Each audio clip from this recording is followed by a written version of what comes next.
In today's video, we're looking at problem solving involving the gases unit for grade 11 advanced chemistry, or perhaps for grade 11 regular chemistry, although there are some topics in here that are beyond the scope of the regular chemistry course.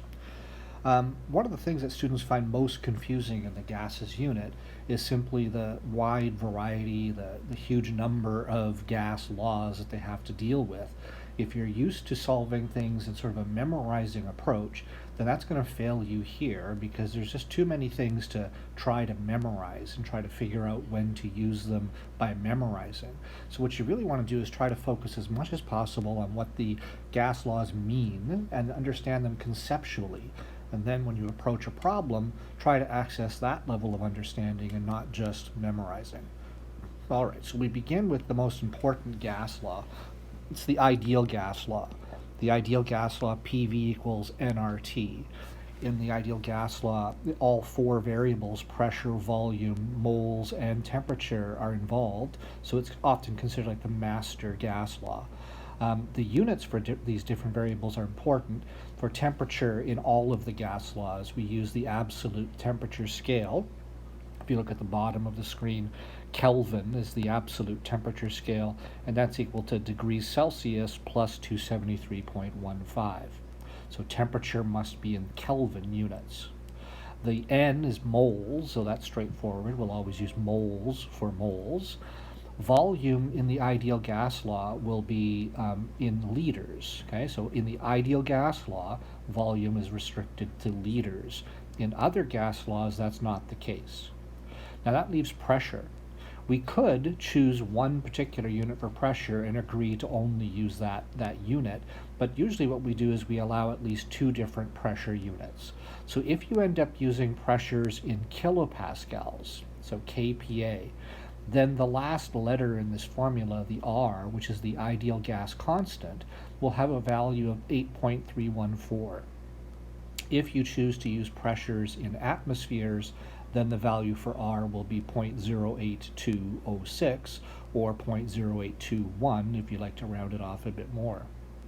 So the ideal gas law, if you have a problem where there's only one set of conditions, there's only one pressure and temperature, and there's only one volume, then that's the clue to hone in and use the ideal gas law to solve it.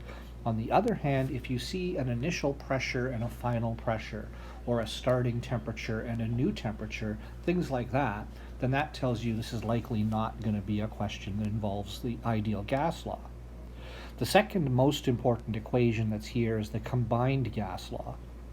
The combined gas law, in this case, assuming moles are held constant, says P1V1 over T1 equals P2V2 over T2.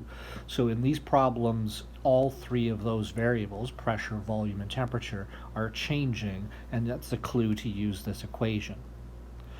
There is another version of the combined gas law where moles are included. In that case, you'd put an N1 in the denominator and an N2 in the denominator on the right-hand side.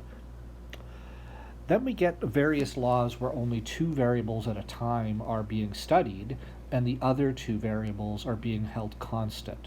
So Charles's law, Avogadro's law, and Gay-Lussac's law, these are all directly proportional laws, so that we're picking two variables that vary directly with each other. In that situation, the algebra always looks the same. So for Charles's law, studying how volume and temperature are related, we get V1 over T1 equals V2 over T2.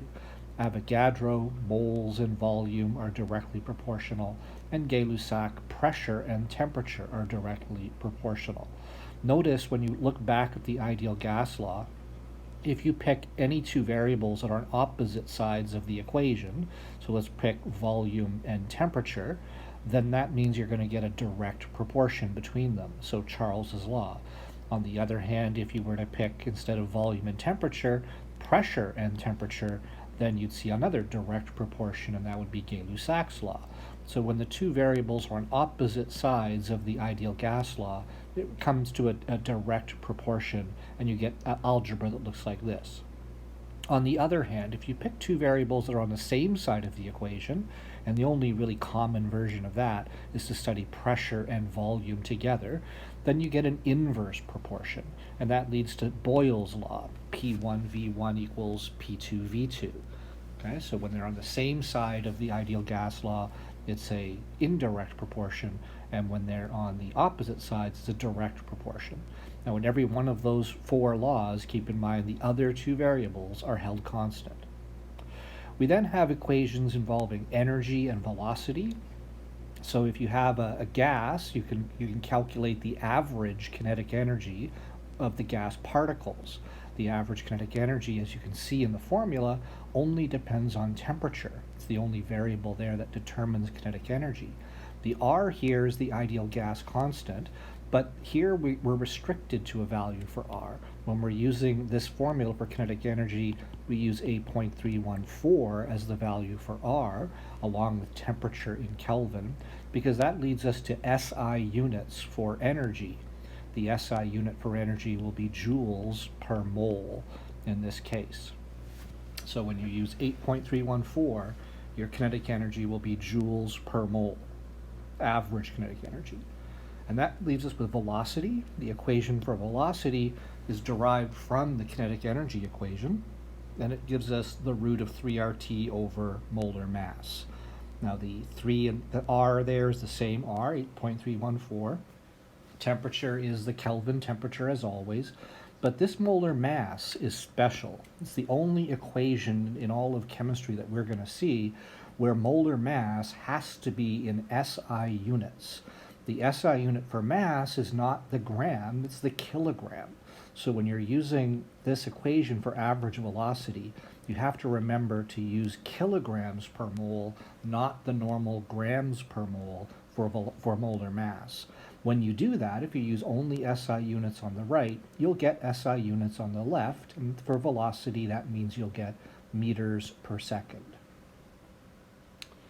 Then we get equations involving mixtures of gases, the most common of which is Dalton's law. So when you have a mixture of more than one gas, the total pressure of the mixture of gases is just the sum of the pressures of all the gases in the mixture. So P1, P2, P3, if there was one. Those gases that make up the total pressure are often referred to as partial pressures. So you'd be asked to find the partial pressure of helium, for example, if helium was in a mixture of gases. Mole fraction is another important idea. It's a simple idea. When you think of it, mole fraction, the formula kind of makes sense. The mole fraction of a substance A in a mixture of gases would be the moles of that substance A divided by the total moles in the mixture. Okay, so it's basically almost like finding a percent, but not multiplying by 100. So take the moles of one gas and divide by the total moles of gas in the mixture, and you've calculated the mole fraction. Notice that mole fractions must be less than 1, in the same way that the percentage would have to be less than 100% if we were to convert it to percent. But moles and pressure are directly proportional. You can see that in the ideal gas law. So therefore, another way to find mole fraction is to take the partial pressure of gas A and divide by the total pressure. So there's two different ways to find a mole fraction: the intuitive way using moles and the less intuitive way using partial pressure and total pressure. In that second way of thinking about it, you can rearrange the equation and say that the partial pressure of a gas in a mixture of gases is the mole fraction of that gas multiplied by the total pressure in the mixture. And finally, we know that there are different units for pressure. You should be familiar with these and use them as unit multipliers to convert between kilopascals, atmospheres, millimeters mercury, and torr. All right, so that's just a quick overview of the different gas laws, the equations. Let's jump in and try to solve some problems. For you to make the most of this video, I would suggest pausing the video at this point, trying the question yourself, and then revealing the answer to see how you did. So this first question says two flasks are connected by a stopcock as shown below. Here's the stopcock in the middle. One flask contains helium and the other contains neon. what would be the pressure of each gas when the stopcock is opened and the gases mix, and what will be the total pressure in the flask. Temperature is held constant. So in this question, the helium gas, when the valve in the middle is opened, the helium will spread out this way until both flasks are filled with helium. The neon gas will flow the opposite way until both flasks are filled with neon. So in the end, you'll have a mixture of helium and neon throughout both flasks, right?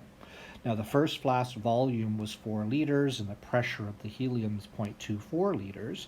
When they're mixed together, the total volume for the helium will no longer just be 4 liters, it'll be 6 liters because you've got the 2 liters on the right and the 4 liters on the left.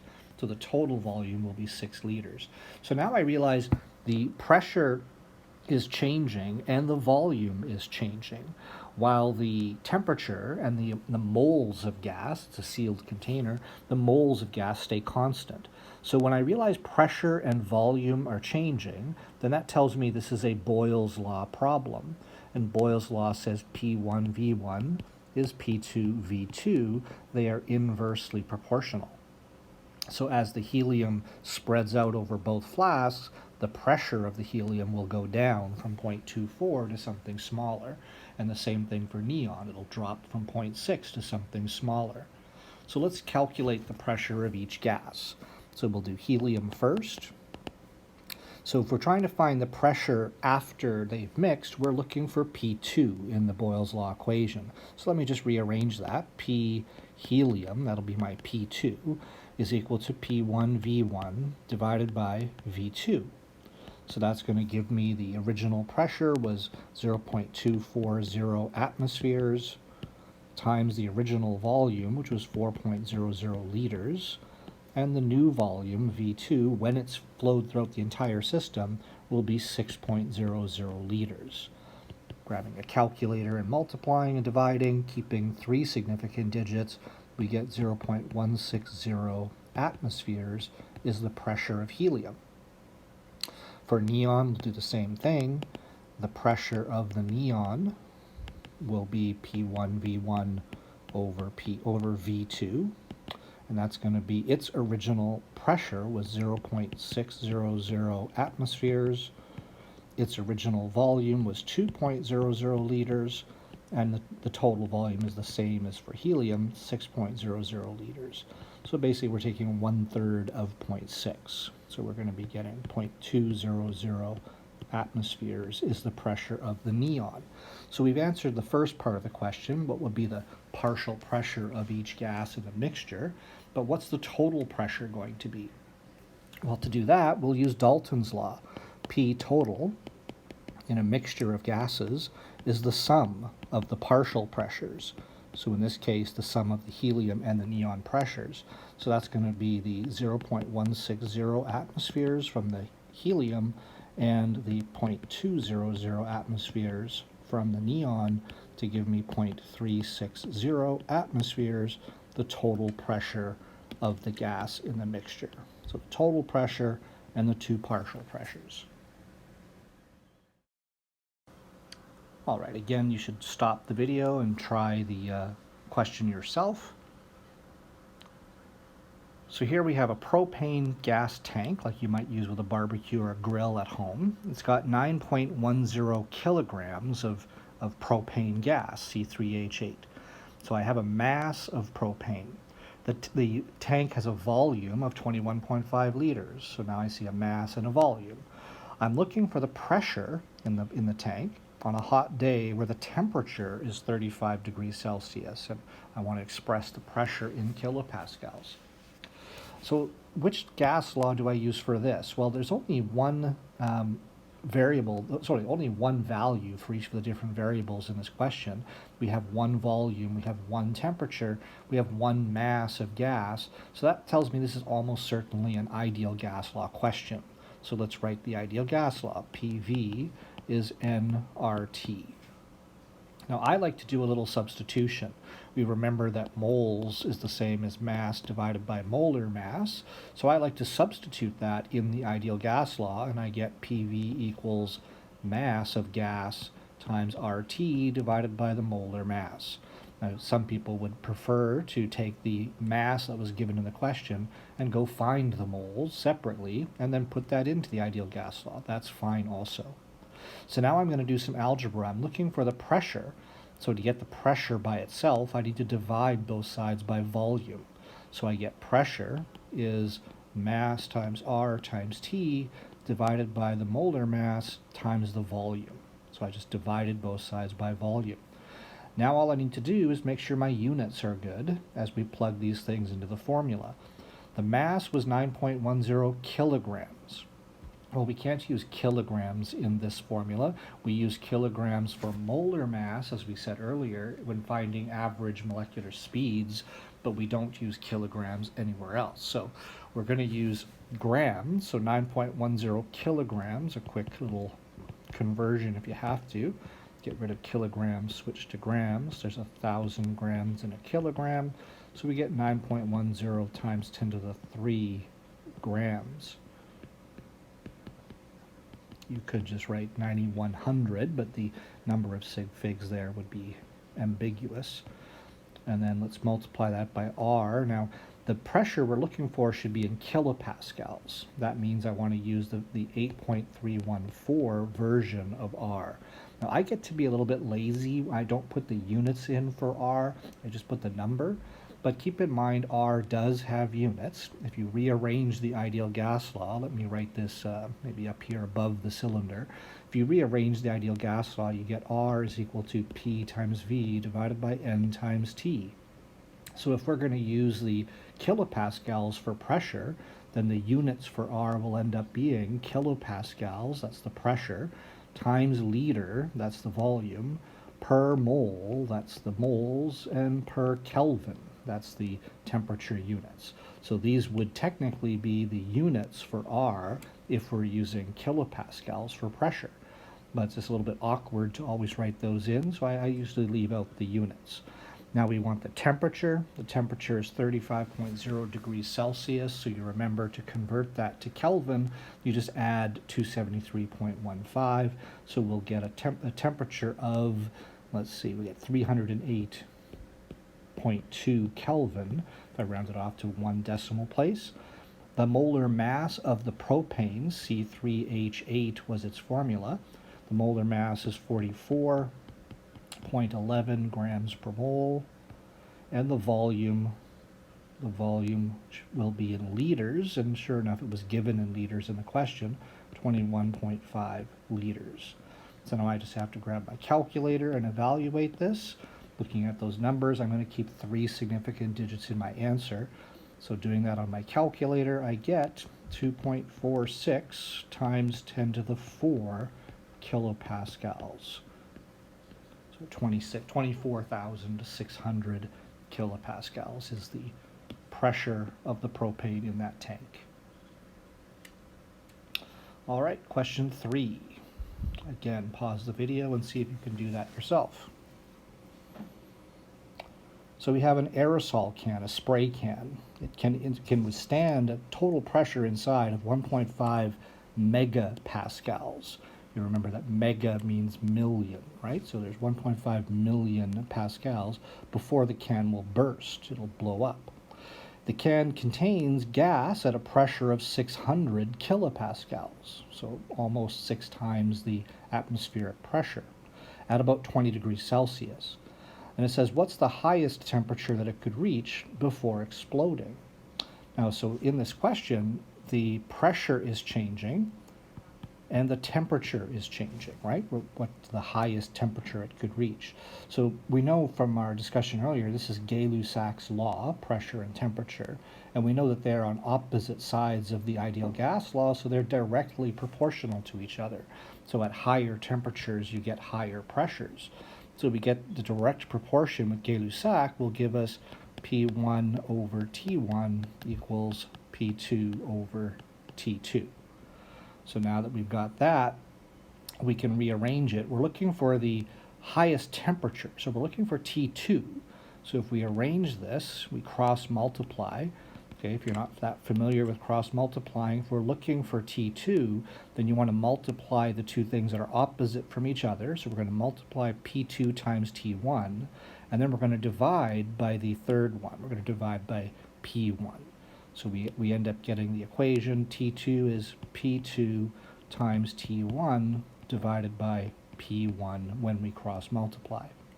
Now, the pressure units here, because there's a P1 and a P2, we can use any pressure unit we like. We can use torr, we can use millimeters mercury, atmospheres, kilo, anything we like, as long as they're the same units, because they have to cancel out. Now, in this question, one of the pressures is in megapascals, while the other one is in kilopascals. So I'm not going to show a unit multiplier here. I'm going to do something in my head, but mega is a million. So 1.5 megapascals means a million pascals, whereas the kilopascal, kilo means 1,000. So 600 kilopascals would be 600,000 pascals. So there's 1,000 thousands in a million, right? There's 1,000 times 1,000 gives me a million. So you can either convert the megapascals to kilopascals, in which case you'll get 1,500 kilopascals, or you can switch the kilopascals to megapascals, and then you'll get 0.6000 megapascals. It doesn't matter which one you choose. So I'm going to switch my megapascals to kilopascals. There's 1,000 kilopascals in 1 megapascal if you want to set up a unit multiplier. So the T2 will be 1.5 megapascals is 1,500, or 1.5 times 10 to the 3 kilopascals. The times T1, the original temperature, was 20 degrees Celsius. If you add 273 to that, you get 293 Kelvin. And we divide that by the original pressure, which was 600 kilopascals. All right, so we're going to keep two significant digits here on my final answer. So my T2 is going to be 730 Kelvin. So that's the highest temperature it could reach. But we wanted to express that in degrees Celsius. So if you subtract 273 from that, and we keep, again, two significant digits, we're going to get a temperature of 460 degrees Celsius. So if you heat that can up to 460 degrees Celsius, the pressure would rise up to 1,500 kilopascals. Any temperature higher than this, the pressure would be too high and the can would burst. All right, question 4. Pause the video and give that a try.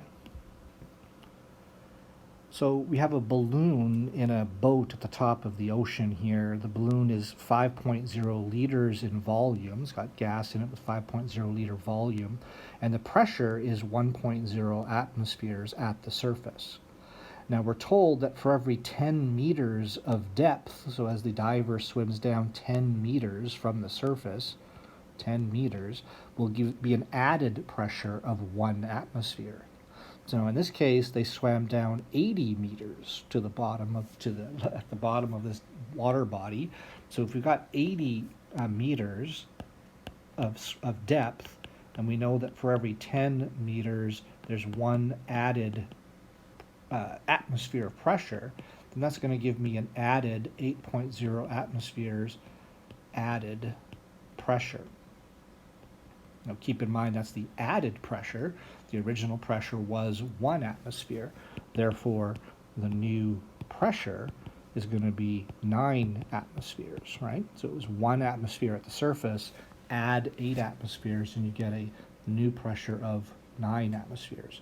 Now, besides the pressure changing, we're also seeing here that the temperature is changing. At the surface, the temperature was 25 degrees, whereas at the bottom there, it's 20 degrees.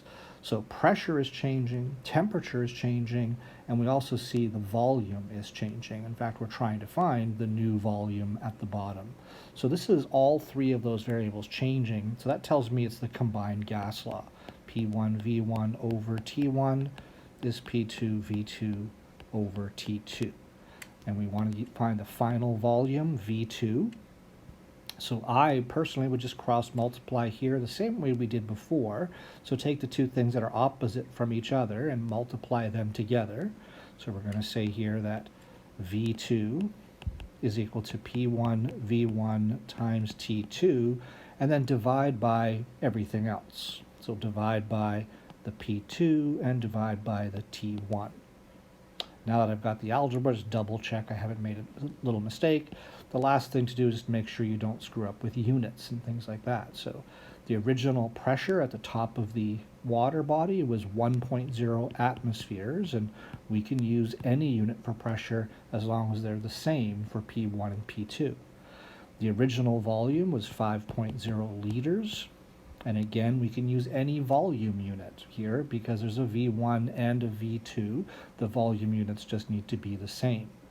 But temperature has to always be Kelvin. The temperature scale cannot have negative values in it in these formulas, and it can't have 0.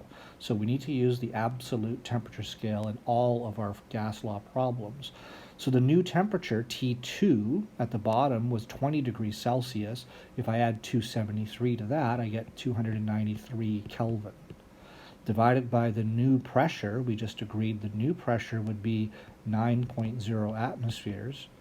And the original temperature at the top of the water was 25 degrees Celsius.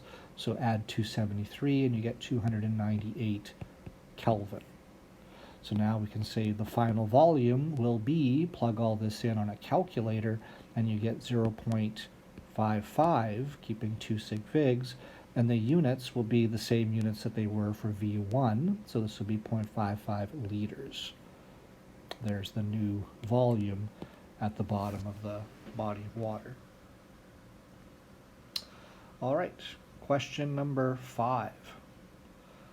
Okay, so this question is more of a conceptual question. We're not actually going to be calculating things. I prefer that you actually try to solve it just by explanation or by using logic. So now there are equations you'll have to consider, but don't actually plug things in on a calculator here. So we have 4 identical balloons. One of them's got nitrogen gas, one of them has hydrogen gas, one of them has argon gas, and one of them has methane gas, CH4. The balloons are identical, they have the same volumes, the same pressures, and they're at the same temperatures. Now the first part of the question says, which balloon would have the greatest number of particles? Which of those balloons, nitrogen, helium, argon, methane, would have the greatest number of particles? Can you solve that? Pause the video and give it a try. So hopefully you're thinking mathematically.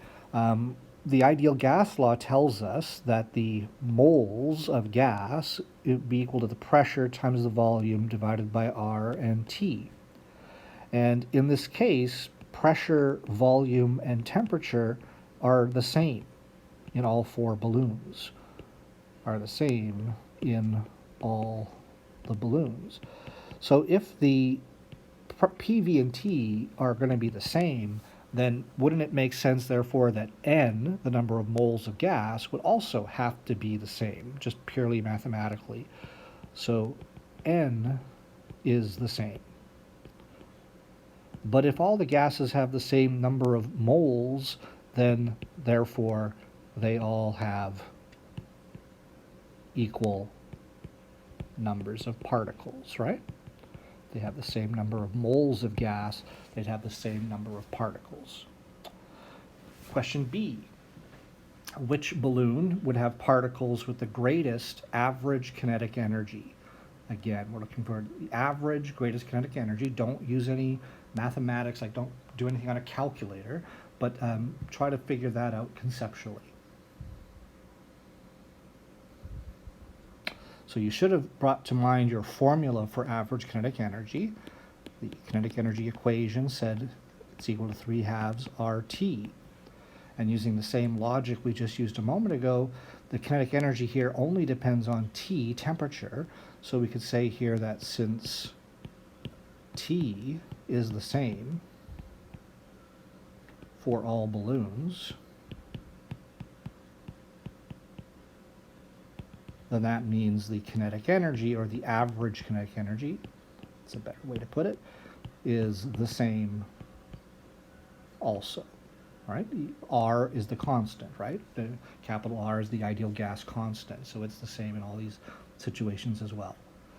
All right, part C, which balloon would have the particles with the greatest average velocity?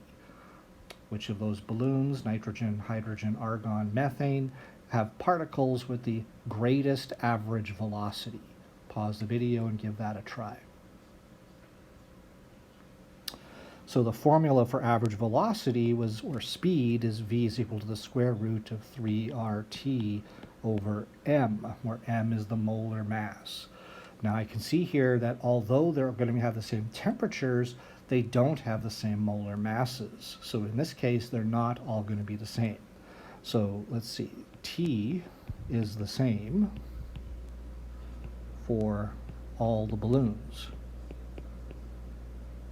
Now, where do you see molar mass in the formula? Well, the molar mass is in the denominator.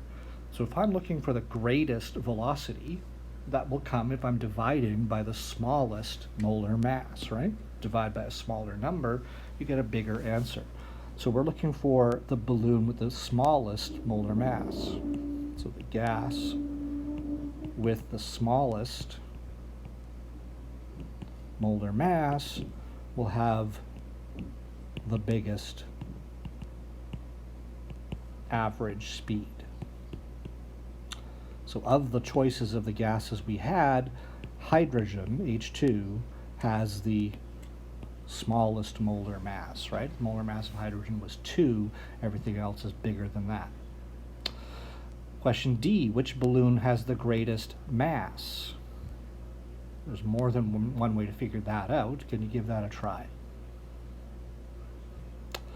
So one way to do this would be to just go back to the ideal gas law. PV is equal to nRT, but do that little substitution we saw earlier. mRT over big M, mass over molar mass, is the same as moles. And now you can rearrange it and say the mass of the gas in the balloon would equal, let's see, it'll equal P times V times M over RT. So this is going back to the ideal gas law. I get this equation for mass of gas. Now looking at that, we can say that since P, V, and T are the same, right? The P, V, and T are the same. The gas with the biggest molar mass, the biggest molar mass will be the greatest mass of gas, right? The greatest mass. So the one with the biggest molar mass this time is the one we're looking for, and of the 4 choices of gases that we were given, the one with the biggest molar mass was argon. Now there was another way you could have done that. We had already established that the moles of gas were the same. So since moles were the same, we could have just looked at the formula moles equals mass over molar mass and rearranged it to say mass is equal to moles times molar mass. Now we can say since moles of gas were the same in all 4 balloons, the one with the biggest molar mass would have the biggest mass, and we would get the same result. Which balloon would have the greatest density? Pause the video and try that. Now I recall that density, this is not a formula I've got kept in my brain, but I recall that we can get a formula for density by looking at the ideal gas law. For example, if we think again that PV is mRT over big M, so moles RT, but moles is mass divided by molar mass. And I remember that density is mass divided by volume. Well, in that ideal gas law, here's a mass and here's a volume. So can you rearrange that to say mass over volume equals? What you'll get is pressure times molar mass divided by RT. So density is PM over RT. It's not a formula I've memorized, it's one that I can algebraically derive. So now we can look at that and we can use the similar reasoning to before. We could say since P and T are the same, look where the molar mass is. It's in the numerator. So if I want the greatest density, the gas with the biggest molar mass has the greatest density. Therefore, again, the gas would be argon. Now, there's another way you could have done that. You could have said density is mass divided by volume. The volumes are all the same. So the gas with the biggest mass would have been the gas with the biggest density. And since we said argon has the biggest mass, argon would have the biggest density. So there's more than one way to reason it out, but notice in every one of those questions, I didn't just pull an answer out of my head. I wrote down a formula, I rearranged the formula, and then I used logic and mathematical reasoning to come to an answer. All right, the next question involves a bit of an experiment. So we have a student who's performing an experiment to find the molar mass of an unknown gas. And they're using this apparatus that you can see here. They've got an unknown gas in a cylinder of some type, and they've got a collecting tube, and they're bubbling the gas through water. The tube was originally full of water, and now it's the water inside the tube has been displaced, and now it's got gas and water in the tube. Before recording the volume of the gas that's in the tube, it says she lowered the tube so the meniscus inside, so you can see the meniscus inside, she lowered the tube till the meniscus inside was the same as the level of water outside before she recorded the volume of gas in the tube. Let's look at her data. Remember, we're trying to find the molar mass of the gas. So there's her data. She recorded the initial mass of the gas cylinder. She recorded the final mass of the gas cylinder. Now, I don't know about you, but I can see exactly what I'm going to do with those two numbers. She measured the volume of gas in milliliters, and again, that was when the level of water in the tube was the same as the level outside the tube. She measured the temperature. She measured the barometric pressure, so the pressure on a barometer in the lab. And she also looked up in a table the water vapor pressure at 22 degrees Celsius, which is the temperature that the experiment was done at. All right, so with that information, try answering part A. Why did she make the water level inside equal to the level outside before she recorded the volume? All right, so your correct answer to this would be so that the pressure of the air outside the apparatus, so the pressure of the atmosphere in the room, would equal the pressure total in the tube. So what she was doing was equalizing the pressures. So the pressure outside in the room would be the same as the total pressure inside the gas collection tube. She didn't have a device to measure the pressure in the tube, but she had a barometer to measure the pressure in the room. So now she could claim that the barometric pressure is the same as the total pressure in the tube. Calculate the pressure of the unknown gas in the tube. Pause the video and try that. So this is Dalton's law. Notice up above I said the total pressure in the tube. There's two gases in that tube, isn't there? There's the unknown gas that she was bubbling into it, but because she's doing this by water displacement, because she's pushing water out of the tube, there's going to be a little tiny bit of water vapor in the tube. So we get the equation from Dalton's law that the total pressure is the pressure of the unknown gas, I'll just say Px, plus the pressure of the water vapor that was in the tube. So we're trying to find the pressure of the unknown gas, so the pressure of the unknown gas is the total pressure minus the water vapor pressure. So the total pressure was 106.6 kilopascals, and water's vapor pressure was 2.6 kilopascals. So the pressure of the gas was actually 104.0 kilopascals. Now, finally, calculate the molar mass of the gas. I'll go back and show you the data again. So make sure you have that pressure of the gas written down. What's the molar mass of the gas? See if you can use her data to find the molar mass. So So to find the molar mass of the gas, I hope you used the ideal gas law. So PV was equal to mass times R times T divided by molar mass, using the substitution moles is mass over molar mass.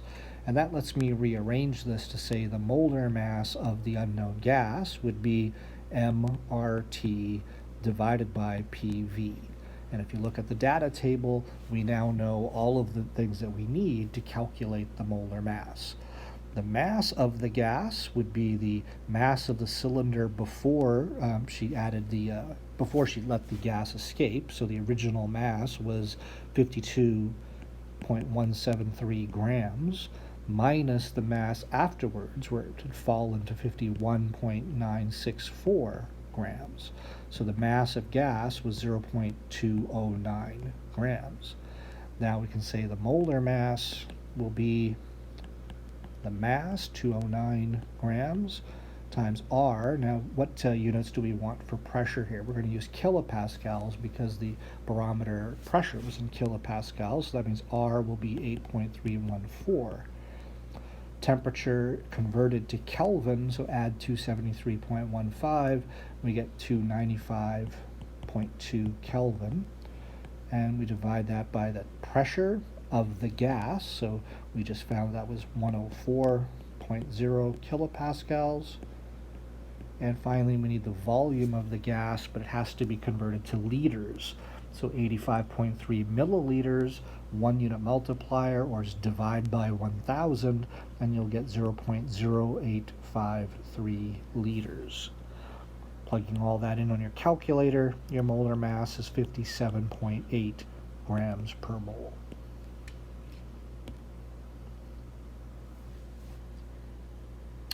All right, question 7. Pause the video, see if you can figure that out. So we have a mixture of two gases, oxygen and nitrogen. There are 48 grams of oxygen and 70 grams of nitrogen. The total pressure is given in the diagram. It's 1.60 atmospheres. Calculate the partial pressure for each gas in the mixture. Partial pressure gases in a mixture. So I'm thinking back to Dalton's law, and there's also those ideas of mole fraction and things like that.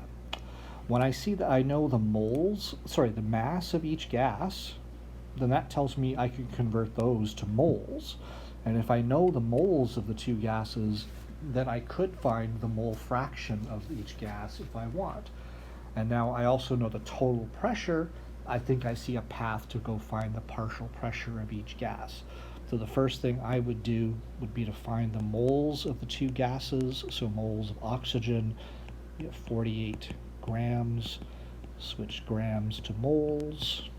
You can also just use the formula if you like, and we get 1.50 moles of oxygen. The moles of nitrogen, the same way. We have 70 grams of nitrogen. 1 mole of nitrogen is 28.0 grams, and that gives me 2.50 moles of nitrogen. Now that I have the moles of each gas, I can calculate the mole fraction of each gas. So I'm going to do just the oxygen. The mole fraction of the oxygen would be the moles of oxygen divided by the total moles, or the moles of oxygen plus the moles of nitrogen. And that's going to give me 1.50 over 1.50 plus 2.50. Notice the moles in the top and the moles on the bottom are just going to cancel, so a mole fraction has no units. So 0.375 is the mole fraction of the oxygen. And finally, if I know the mole fraction of oxygen and I know the total pressure, then I can say the pressure of the oxygen is its mole fraction times the total pressure, right? I hope that's not something you just try to memorize, but you actually understand it. If I told you half of the gas was oxygen and I said the total pressure is 1.6, wouldn't you simply then say, well, then oxygen's pressure is 0.8? Well, how did you get that? Well, you took half of the total pressure. That's all we're going to do here. Instead of half, the oxygen is 0.375. So we're going to take 0.375 and multiply by the total pressure.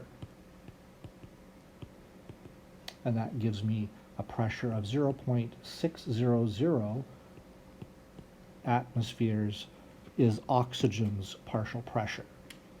To get nitrogen's partial pressure, we could do this in more than one way. If oxygen had a mole fraction of 0.375, then nitrogen's mole fraction would have to be 1 minus that. Because there's only two gases, their mole fractions would have to add up to 1. Or you could calculate the mole fraction of nitrogen the same way we did for oxygen.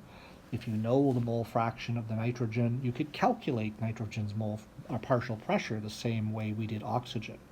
But we could also just use Dalton's law. We could say the pressure of the nitrogen will be the total pressure minus the oxygen's pressure. And that's going to be the fastest way to do this here. So the total pressure was 1.60 atmospheres minus the 0.600 atmospheres gives me a pressure of 1.00 atmospheres, the pressure of the nitrogen gas. So you can see there's more than one way to do these questions, but hopefully you understood that using moles and mole fractions and then Dalton's law at the end. All right, question 8. Pause the video and see what you can do with this. So we have a syringe, and it's got 20 milliliters of argon gas at 22 degrees Celsius. It's capped at one end, so the gas cannot escape there, and it has a movable frictionless plunger at the other end. The first question says, how does the pressure of the gas compare with the outside air pressure? Well, to answer that, we kind of have to make a little bit of an assumption. We'll assume here that the picture shows us that the plunger is not moving. The plunger is static. It's not moving in or out. Okay, so if we assume the plunger is not moving, then that means the outside air pressure, which is pushing like this on one end of the plunger, and the inside argon pressure of argon, which is pushing this way, if the plunger is not moving, then those two pressures have to be equal. Right? If the outside air pressure were greater, then the plunger would be moving inwards. On the other hand, if the argon pressure were greater, the plunger would be moving outwards. Since the plunger is not moving, the pressure of the argon is equal to the pressure of the air outside. All right, so we had a 20 milliliter sample of argon. The temperature is 22 degrees Celsius. We're going to ask what temperature must the syringe be cooled to. So we're going to go to a lower temperature, so the volume would be half its original volume. There's a couple of ways you could answer this. One is more conceptual than the other. I'll do it sort of purely mathematically, and then we'll look at it more conceptually. So the two things that are changing here are the volume and the temperature. The gas volume is decreasing and the temperature is decreasing. That's Charles's law, right? There's a direct proportion between volume and temperature. So V1 over T1 is V2 over T2. We're trying to find the temperature that we should cool down to, so we're looking for T2. So rearrange that, we get T2 is V2 times T1, cross-multiplying, divided by V1, the original volume. Now we can just plug numbers in. The original volume of the gas was 20 milliliters. Let's see on my answer key here, I've got the wrong number written down there. So we want the new volume, my mistake. So V2 is the new volume, which would be half of the original volume. So 10.0 milliliters. The original temperature converted to Kelvin was 295 Kelvin. And the original volume was 20 milliliters. Now, as you see that set up, can you see what the other approach to solving this was? It was a more conceptual approach. Because volume and temperature are directly proportional, if you wish to have half the volume of gas, then you'll need to have half of the original temperature. 10 divided by 20 is half. But the key is it has to be half of the Kelvin temperature, not half of the original Celsius temperature, right? So the new temperature, half of 295 Kelvin, is 148 Kelvin. So instead of setting up the algebra, you might have simply argued since the pressure and the moles are held constant here, volume and temperature are directly proportional.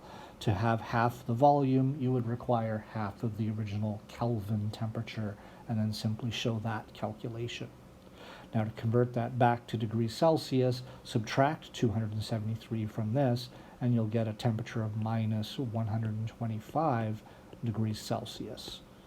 So cool it really cold to get half the volume. All right, question 9. Pause the video and give that a try. So it's the same setup as earlier in the last question. We have a syringe with argon gas in it, but this time it's got 0.040 grams of argon, and it has an initial volume of 25 milliliters. We're going to add some argon to the syringe, and we want the volume to increase to 40 milliliters. Temperature and pressure are held constant. What mass of argon should be added so that the volume increases to 40 milliliters?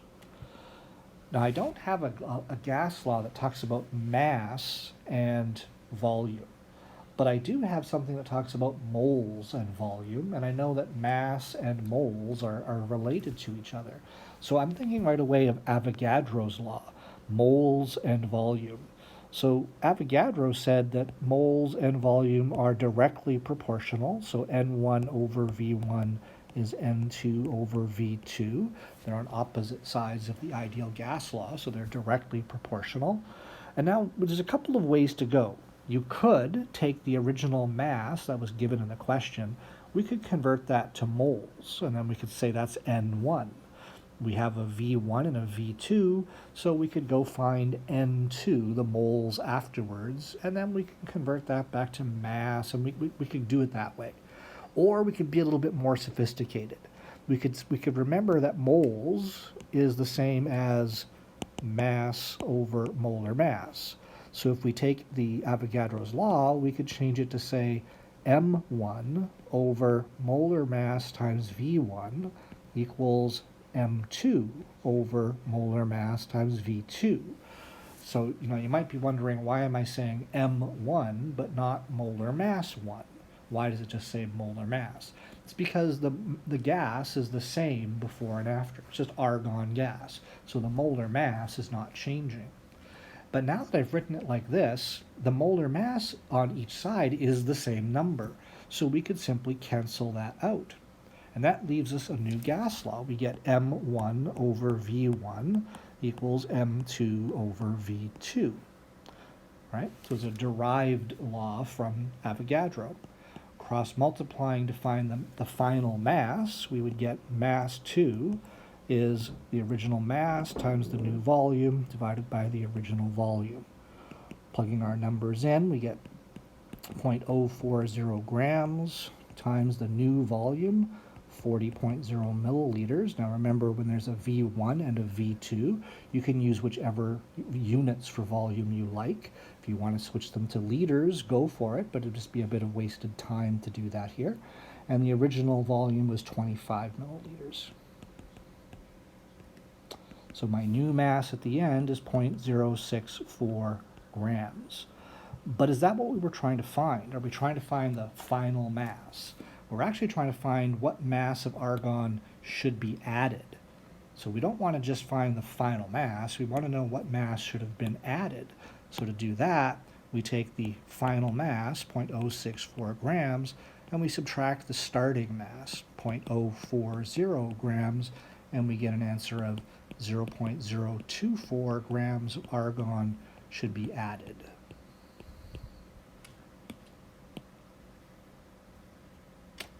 All right, question 10. See if you can try those two questions.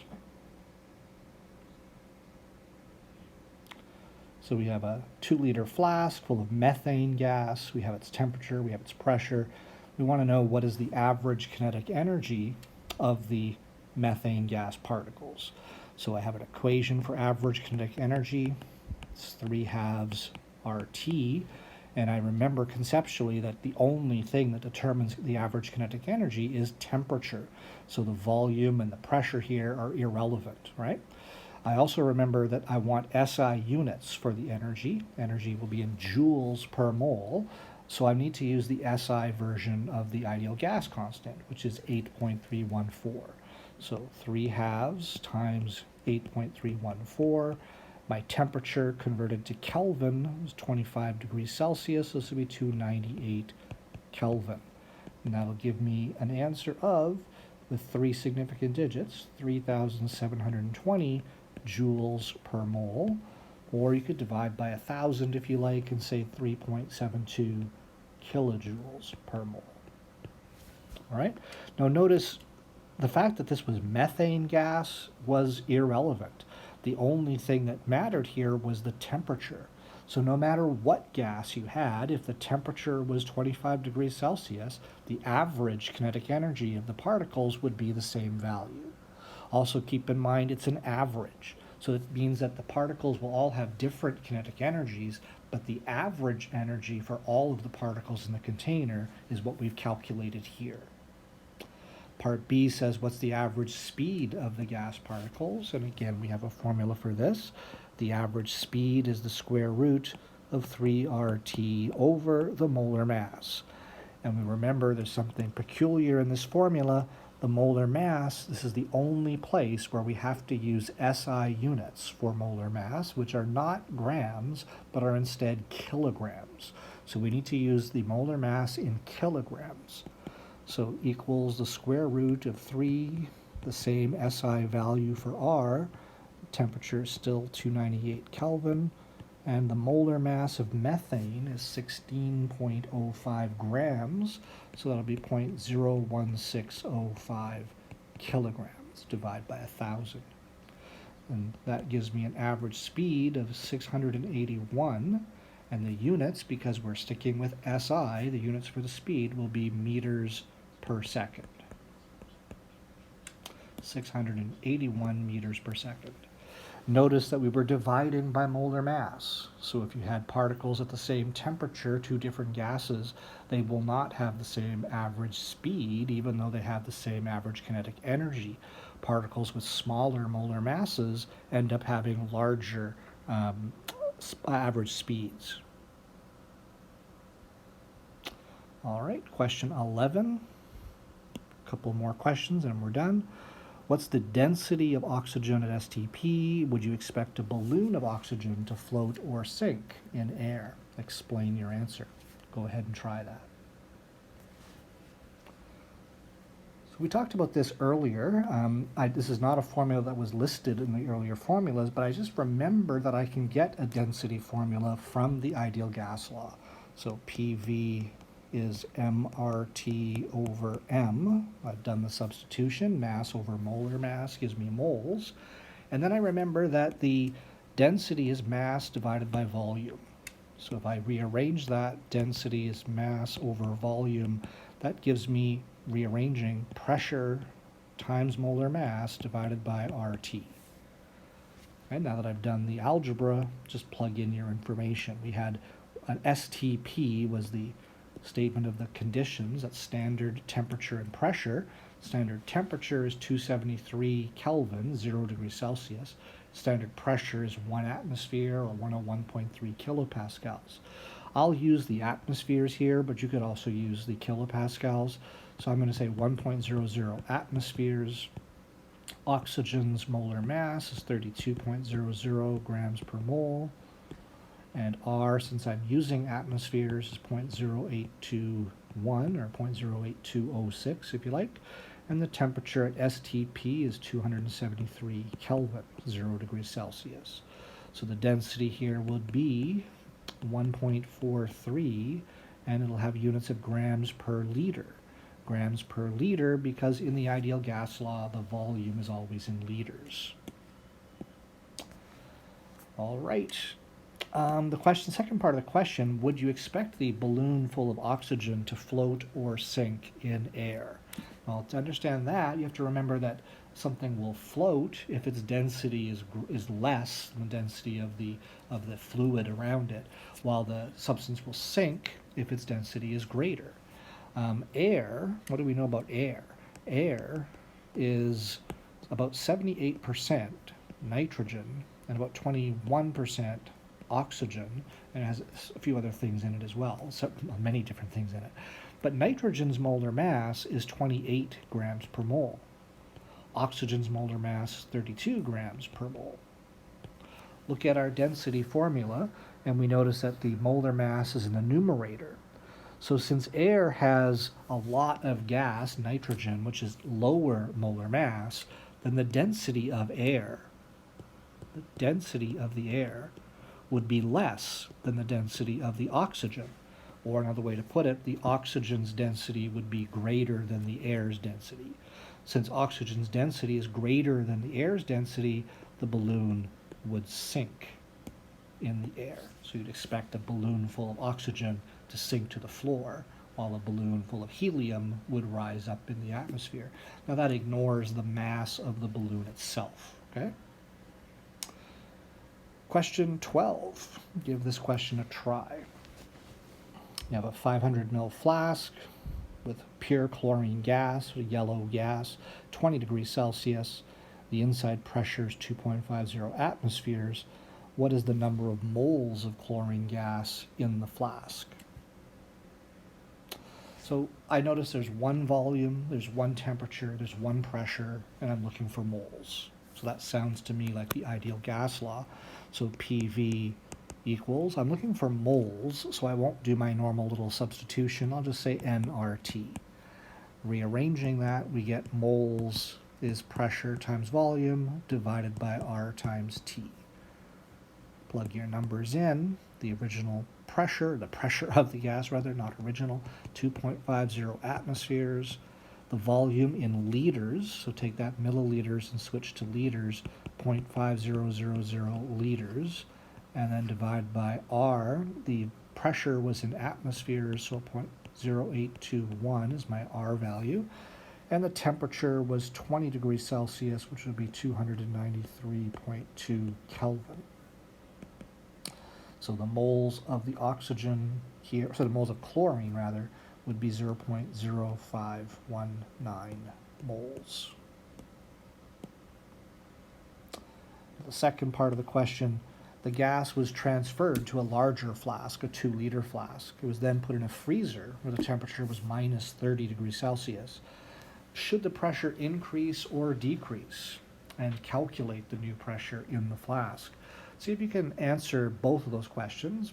Do the first one before you calculate the answer, obviously. So the first part of that, should the pressure increase or decrease, we can answer that conceptually. The volume got bigger. Well, pressure and volume are on the same side of the ideal gas law. They are inversely related. So when your volume gets bigger, your pressure should get smaller. So in this case, we went from 500 mils to 2 liters. That's 4 times as big of a volume. Then the pressure should be 1/4 of its original pressure. The second thing, though, is you've also cooled it down. Well, temperature and pressure are on opposite sides of the ideal gas law, and so they are directly related according to Gay-Lussac's law. So cooling the gas down, lowering the temperature, should also lower the pressure.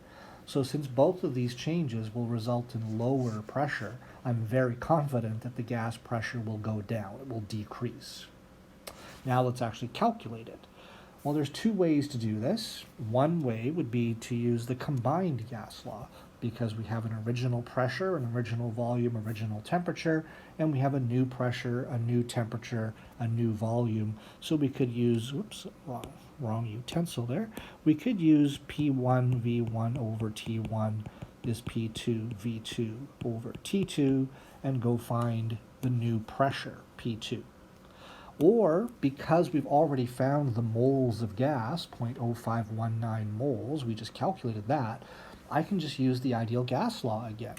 I can say PV is nRT, and now I can calculate the pressure by just saying pressure is nRT divided by V. So either one of these approaches will work. I'm going to use the second one. The new pressure will be my moles, which didn't change, 0.0519 moles. R, which will be 0.0821. We're using atmospheres for pressure. The temperature, the new temperature minus 30 degrees in Kelvin would be 243 Kelvin, and divided by the volume, which is now 2.00 liters. So doing all that substitution on my calculator, I get the new pressure is 0.518 atmospheres. And again, if you chose to use the combined gas law and cross multiply to find P2, you should get the same answer that I did there. All right, so there is 12 different questions reviewing the gas laws in a very lengthy video. I hope that helped you prepare. Hopefully you feel a bit more confident than you did before. Good luck on